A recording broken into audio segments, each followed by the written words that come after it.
Hey, what's up, guys? I just finished making this coffee table from an old piece of furniture that I found on Facebook Marketplace. If you're interested in the process, keep watching. This is what the piece looked like when I picked it up from Facebook Marketplace. I didn't really like the dark stains, so I had the intention of stripping all of that. But the first thing I did was start by removing all of the hardware and then taking this thing apart. The second thing I did was add on some citrus strip. And side note, I mean, look at that garage. Just unbelievable setup in there. So when that dried, I started stripping this, and this was super satisfying. I had not done this before, so it was actually pretty awesome how easily this took all of the varnish off. It's much easier than sanding.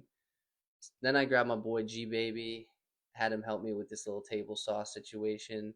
We just cut the pieces to size so that I could start the sanding process.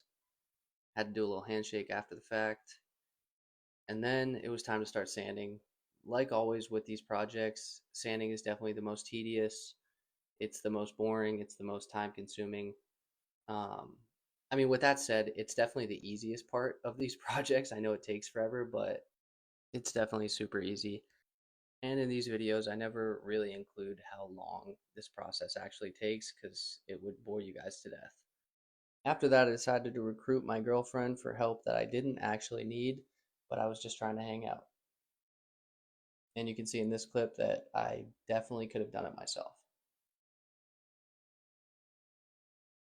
And then my dad brought up a good point. He said this thing was probably not going to be too sturdy, so I went to Home Depot, got some shelving brackets. These are made out of wood, so I installed these to the bottom of the table. And then it was time to give it the old flip and test how it looked.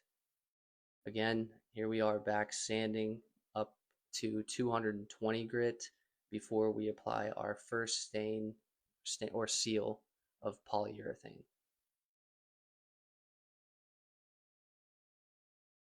This is my favorite part of every project because you can see it looks like glass.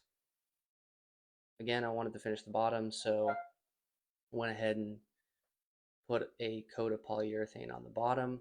And then when I was finished with everything, I went and sanded with 1000 grit just to get that extremely smooth. This is how the coffee table looks like completely done, and I'm really happy with how it turned out. If you guys want to follow along for more DIY projects, give me a like, give me a follow, and comment if you love it or if you hate it.